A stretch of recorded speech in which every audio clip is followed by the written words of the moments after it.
Thank you for choosing to watch this bonus video. Increasing your expertise will lead to better teaching and better student achievement. This video will explore the breakdown of the 44 sounds or phonemes of the English language. Most linguists believe that there are about 44 distinct sounds or phonemes in the English language.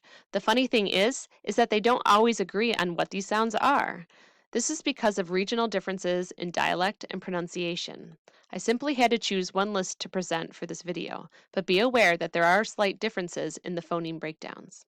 Another caveat is that I will represent these sounds with letters for clarity purposes, but just know that there are multiple ways to represent these phonemes with different combinations of letters. With these caveats in mind, let's look at one way you could break down these 44 sounds. The phonemes are broken into two major groups, consonant phonemes and vowel phonemes.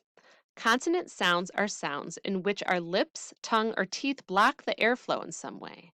Make the b sound like in the word bat. Focus on what your lips, teeth, and tongue are doing. B, b. In this sound, your lips are cutting off the airflow for that sound. That is what makes it a consonant sound. A vowel sound has no blockage of airflow when it is made.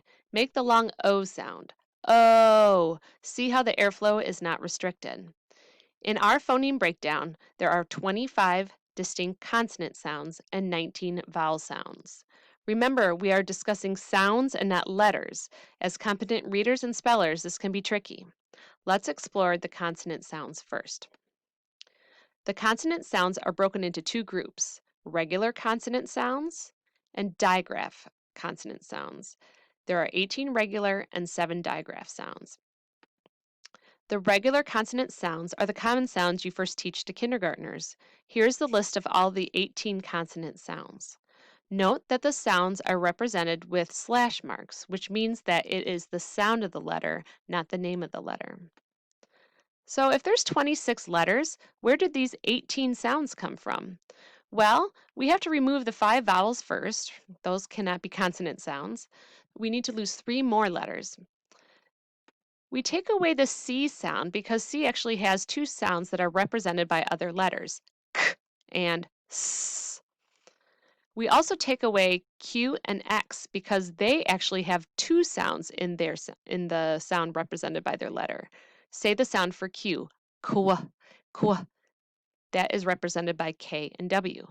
Same thing for X, ks, ks, has actually 2 sounds. Let's explore the consonant digraphs next. Digraphs are 2 letters that represent 1 sound. An example would be the sh sound, like in the word sheep. Sh is 1 sound, but is represented by 2 letters, sh. There are tons of digraphs in English, but 7 make their own distinct sound. Let's take a look at these. The first one, of course, is the sh like sheep. Another common one is ch like cheese.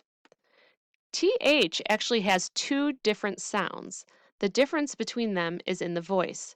Put your hand on your neck. Say the th sound like in the word thumb. Th. Now say the th sound like in the word they. Th.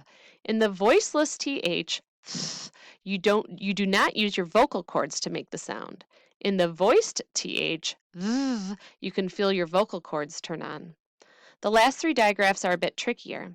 One tricky digraph is the ing sound, like in the word ring and sink. Another digraph is the h sound, like in the word whistle. In Wisconsin, we don't tend to say the h sound, but in other dialects it does occur. Let's see if you pronounce this digraph. Say these 2 words. Do you pronounce them differently? Some might say weather and whether. The h sound is rapidly disappearing, so perhaps at some point we may only have 43 sounds to learn. To round out our consonant digraph sounds, we have the zh sound, like in treasure and garage. We have finished the 25 consonant sounds. Here's a breakdown of these sounds. Next up, we have our vowel sounds.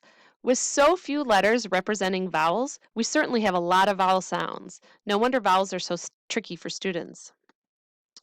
The 19 vowel sounds are broken into the following categories: long, short, R-controlled, diphthongs, and the OO sounds.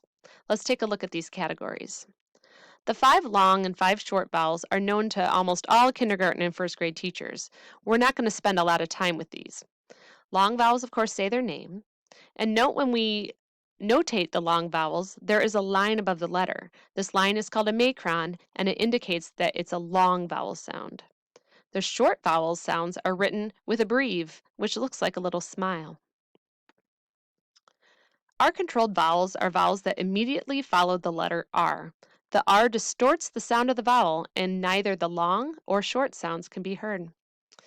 R-controlled vowels are or like horn and fork, R like car, like bird. Can be represented in a lot of different ways, and air like in chair. The 3 diphthongs are the whiners of the vowel family. They include ow like cow, oi like in boy, and aw like in draw. And last up are our 2 OO sounds. These sounds are also labeled as long and short. Long OO is oo like in moon, and the short OO is like in book. Whew, we made it through all the sounds. Here are the sounds organized together. Remember that there are more than one way to spell all of these sounds. I just chose the most common way to represent the sound. Thank you for watching this bonus video. Your dedication to learning more about phonemes and phonemic awareness will improve your teaching and positively impact students' learning. In the video description, I've linked to a resource that lists the 44 phonemes and their more common spellings.